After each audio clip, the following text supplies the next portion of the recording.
आप सभी को नमस्कार। आइए हम इस क्वेश्चन को समझते हैं। एक 4 सेंटीमीटर का बीम किसी 15 सेंटीमीटर फोकस दूरी के अवतल दर्पण से 25 सेंटीमीटर की दूरी पर रखा है। दर्पण से कितनी दूरी पर किसी पर्दे को रखा जाए कि स्पष्ट प्रतिबिंब प्राप्त हो। प्रतिबिंब की प्रकृति को दर्शाया जाती है। एक अवतल दर्पण है, एक अवतल दर्पण है जिसकी फोकस दूरी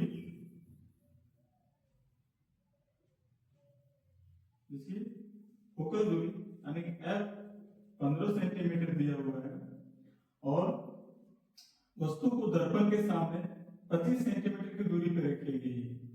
मान लेते हैं यहाँ पे रखी गई। ये वस्तु है, ये भी वस्तु है और इसकी जो हाइट है यानी ऊंचाई है 4 सेंटीमीटर है और दर्पण से इस वस्तु को 25 सेंटीमीटर की दूरी पे रखा गया है। तो क्वेश्चन हो रहा है कि किसी पर्दे को इस दर्पण के सामने कितनी दूरी पर रखेंगे ताकि उस इस वस्तु का स्पष्ट प्रतिबिंब बने, क्लियर प्रतिबिंब बने। यानी कि दर्पण से प्रतिबिंब की दूरी पूछा हुआ है। सबसे पहले जो दिया हुआ है इसके अनुसार डाटा निकालते हैं। यहाँ F का मान दिया हुआ है 15 सेंटीमीटर और हम जानते हैं अवतल दर्पण की जो फोकस दूरी होती है 15 सेंटीमीटर होती है गोलीय दर्पण के 3 परिपाटी के अनुसार। इसी तरह U का मान जो है यानी वस्तु की दूरी दर्पण से 25 सेंटीमीटर की दूरी पर है, इसका भी मान माइनस में होगा गोलीय दर्पण के 3 परिपाटी के अनुसार। गोलीय दर्पण के 3 परिपाटी के अनुसार किसी भी जो दूरी ली जाती है, अवतल दर्पण के सामने जो दूरी ली जाती है बाईं तरफ, ये दूरी नेगेटिव होती है, नकारात्मक होती है। यहाँ पे वस्तु की ऊंचाई दिया हुआ है 4 सेंटीमीटर, तो हमें निकालना है B का मान क्या होगा और H डैश का मान क्या होगा, यानी प्रतिबिंब की ऊंचाई को H डैश कहते हैं। आइए बनाते हैं। सबसे पहले लेंगे दर्पण सूत्र। दर्पण सूत्र के अनुसार 1/V plus 1/U equal to 1/F होती है।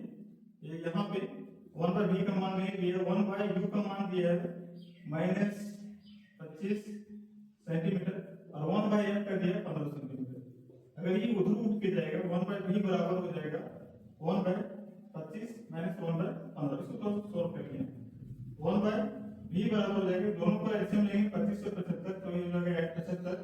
अब 25 और 15 का एलसीएम 75 होते हैं, इसको सॉल्व करेंगे 3 into 1 हो जाएगा और 5 into 1 होगा। यहाँ देखेंगे 1/V बराबर हो जाती है, अगर 3 हो जाएगा 5, यहाँ देखेंगे -2/75। इसलिए V का मान अगर इसको उल्टा कर देंगे, ऊपर लाएंगे तो 75 ऊपर आ जाएगी, अरे तो नीचे चले जाएगी। इसको काटेंगे तो हो जाएगा -37.5 सेंटीमीटर। अतः तो बोल सकते हैं अतः प्रतिबिंब दर्पण के सामने 37.5 सेंटीमीटर की दूरी पर बनेगी। अर्थात पर्दे को दर्पण के सामने 37.5 सेंटीमीटर की दूरी पर रखना होगा, यानी यही प्रतिबिंब की दूरी जितनी होगी पर्दे की भी उतनी दूरी पर रखनी होगी। अब इसी पर शायद बोला है। अब आगे देखते हैं। अब हम जानते हैं कि आवर्धन M बराबर होता है -V/U और इसी को लिख सकते हैं H'/H। हम इस रिलेशन को उपयोग करेंगे और यहाँ पे -V/U बराबर H'/H होती है, तो हमको H' का मान निकालना है, तो H' बराबर होगा -V into H/U। अगर हम V का हम इसको सोल्व करेंगे, -V का मान दिया हुआ है 37.5 तो होगा -37.5, H का मान 4 दिया हुआ है और U का मान जो है -25 है, तो ये माइनस कटेगी और यहाँ पे अगर इसको मल्टीप्लाई करेंगे 5 4 20, 2 को कैरी करेंगे 7 4 20, 2 को कैरी करेंगे, यहाँ 2 को लिखना पड़ेगा। 5 4 20, 0 2 को कैरी किए, 7 4 28,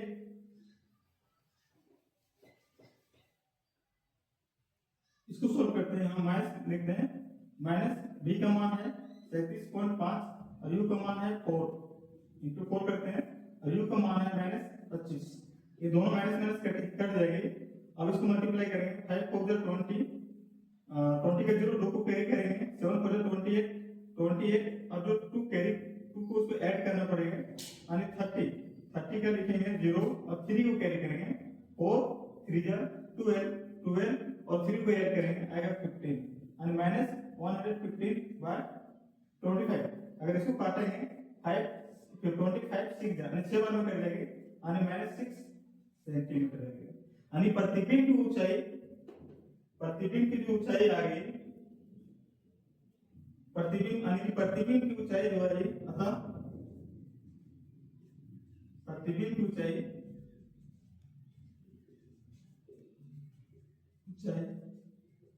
6 सेंटीमीटर है। माइनस यहाँ पे माइनस चिन्ह का मतलब है प्रतिबिंब उल्टा बना। और जब भी प्रतिबिंब उल्टा बनता है, प्रतिबिंब की जो प्रकृति होती है ऊंचाई 6 सेंटीमीटर, और जब भी प्रतिबिंब उल्टा बनता है, माइनस में बनता है यानी उल्टा बनता है, प्रतिबिंब